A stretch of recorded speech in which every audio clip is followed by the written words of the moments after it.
What's up, everyone? Alex here. So the unthinkable has happened, and the backlog has caught up to me really badly, to the point where I have to make one of these games that I've been playing videos that your favorite YouTubers have probably been making over the past several years. And I want to honor their dedication to chronicle their experiences with their games, and so now I am borrowing this concept so that way I can talk about the other games that I've been playing. So just to keep in mind, there are 4 games on this list that have already been out.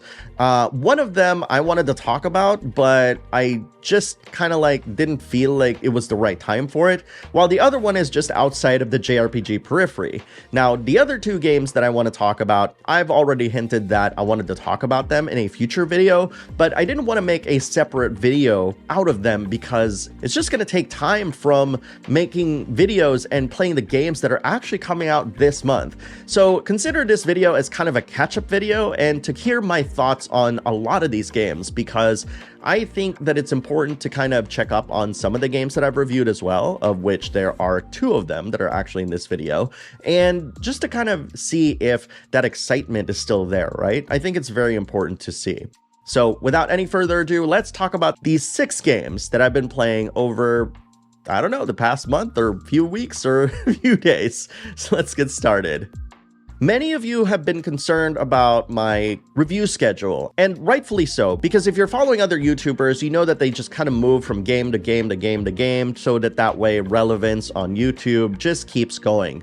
But for me, I've always made it a point to return to games that I've already reviewed on the channel just to see if my opinions on these games changed. And not surprisingly, my excitement for Final Fantasy VII Rebirth is still really high up there. Particularly because I'm not trying to rush to get like a platinum trophy or any trophies for that matter. I'm just kind of meandering through the game and trying to 100% every single region in it and just having a lot of fun in the process. I've never truly bought into the idea that if you're not completing a game 100%, that doesn't mean you're a true gamer. I don't believe in that at all. And Final Fantasy VII Rebirth really exemplifies that idea because it rewards people who just kind of meander and just kind of explore it at their own leisure. Like, think about like a favorite place that you want to visit from time to time, like the kind of feelings that it brings you, like joy and excitement, and being able to revivify yourself, like re-energize yourself because you're in a place that you actually love. And thankfully, Square Enix gave us some really incredible areas, not going to name the exact number, that are set in a universe that many of us really truly enjoy and can discover new things in as well. So yeah, that's why I'm still playing Final Fantasy VII Rebirth. And yes, I'm also watching other people's dissections of the gameplay system and everything, just so that way I can truly learn how to play this game just like the pros do. It's no surprise that I'm a huge fan of Vanillaware, so a lot of you people were probably asking like, okay, Alex has already reviewed and finished Unicorn Overlord, is he still gonna continue playing it? Well, I am, actually, and this time I'm playing it on the Switch because why the heck not? Unicorn Overlord is definitely a game for Ogre Battle fans, and if you don't know what that is, that's totally okay because this is a great hybrid of real-time strategy mixed with automated turn-based combat. Now, I'm not going to get into that in this video because I spent a ton of time on that in my actual review. Go check it out. But what's really also cool about Vanillaware's games, and of course Unicorn Overlord by proxy, is how beautiful and gorgeous its visual design is, tied in with an incredible soundtrack by Bass Escape and Hitoshi Sakimoto, and great voice acting, whether it's Japanese or English. It's just absolutely out of this world. And there's also this news that Unicorn Overlord actually sold 500,000 units. Now, for a lot of you, that doesn't sound like a huge number, but for a Vanillaware game, this is everything. And think about it this way, Vanillaware has only made 6 games since the early 2000s, but their attention to detail and their obsession with delivering the best game from top to bottom is absolutely admirable. So it's no surprise that Unicorn Overlord is enticing me to play through it again. I just love it. Here is a game that I wanted to talk about when it first came out, and then I got bombarded with Grand Blue Fantasy Relink and Persona 3 Reload, and that is Like a Dragon Infinite Wealth.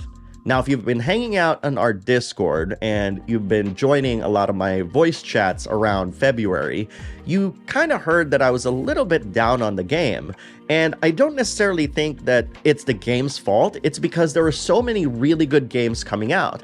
And I have vowed to everybody that I talk to that I would come back to it when I have the chance and I'm in the right headspace.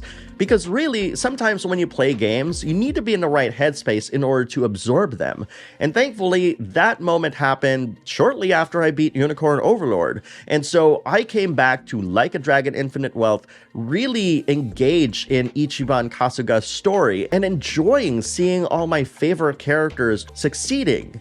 Until, of course, they stopped succeeding, and you soon realize that every single thing that was happening in Infinite Wealth up until a certain point was just the developers rationalizing why Ichiban has to start from level 1 all over again. And this is something that I glossed over the first time that I played through the game.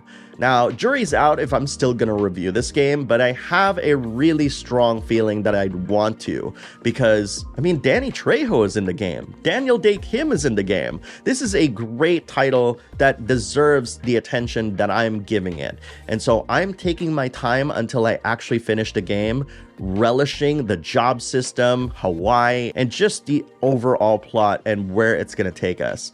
I think this is going to be a blast, and if you played the game, I want to hear your thoughts, spoiler-free, in the comments below.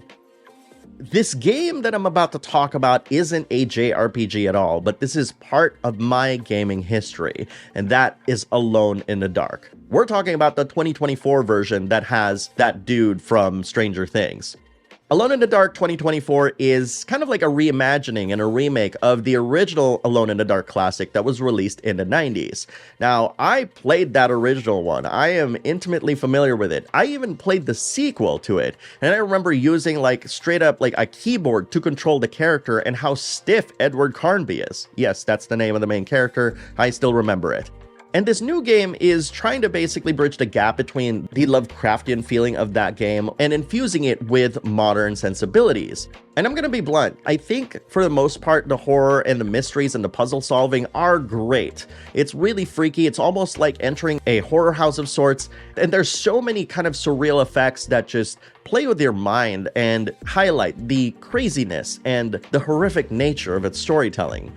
However, infusing it with combat, while a lot, and I mean a lot better than the original PC release, it's not quite up to the standard as, of course, the Resident Evil remakes, because it's still supposed to toe the line between awkwardness and survival horror. And while I don't necessarily think that that's like a deal breaker, the biggest deal breaker for me happened when I was basically trying to fulfill this one objective, and the game just kind of put me in this dark corridor that has no end. I couldn't press any buttons, I couldn't open any doors, and I just found out that it was one of those like moments that I shouldn't have done before doing something else, but the game never told me that. So it was like this weird kind of soft lock situation where I was just trapped in a room to be killed, but I wasn't dying?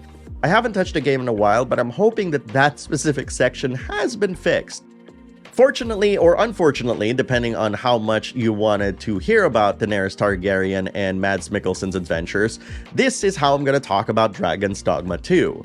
Now, when I started Dragon's Dogma 2, I said to myself, you are going to use pre-made characters with existing sliders on YouTube, because you're not going to be spending hours upon hours trying to design the perfect characters that you have. And so that's why we have this kind of pseudo fanfic that features Daenerys Targaryen and Mads Mikkelsen, who both are like some of my favorite actors slash characters of the past couple of decades, which is really funny because I've never actually watched Game of Thrones, but I digress. And before you ask me about it, yes, I am well aware of the microtransactions, but these microtransactions are for items that are already in the game, and it's actually fairly accessible. And so that conversation is slowly dying on Steam. The rating from the game went from like a 30% up to about 50% at this point, and increasing. I've dabbled in Dragon's Dogma, the original, over the past several years.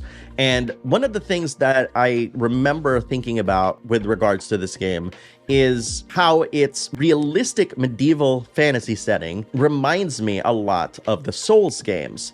And it's only very recently, thanks to Gene Park, who is one of the best gaming writers out there, he works for the Washington Post, who summed it up actually, which is Dragon's Dogma is basically Grand Theft Auto, but with a medieval fantasy setting.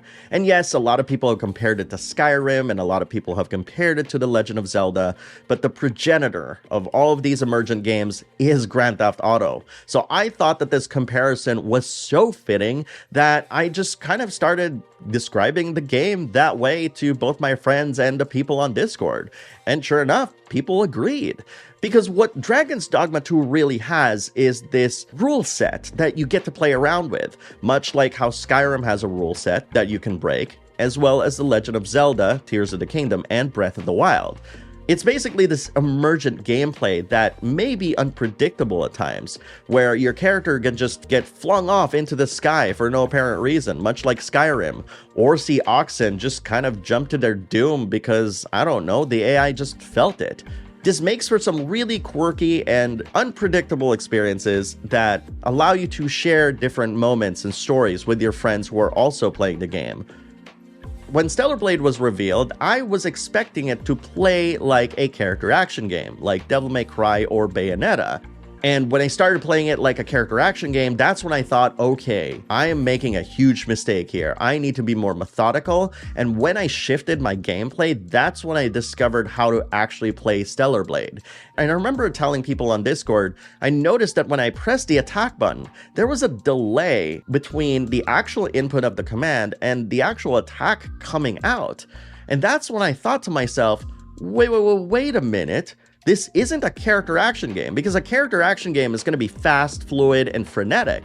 This is a Souls-light, and yes, I'm going to coin that phrase, because it doesn't have stamina to impede you from mashing buttons. The limitations by way of your animations is what's going to balance out the gameplay, and I really enjoyed it a ton more because of that. Now, it is fairly accessible when compared to other Souls-likes, but that's why I described it as a Souls-light, because it has some of the foundations of that genre, but it's not taking every single thing from it and borrowing the pieces that are relevant. Now, of course, we have to talk about the obvious Nier Automata inspirations, with its titillating female designs, as well as the soundtrack that plays in the very beginning that is very reminiscent of Okabe's works in Nier Automata.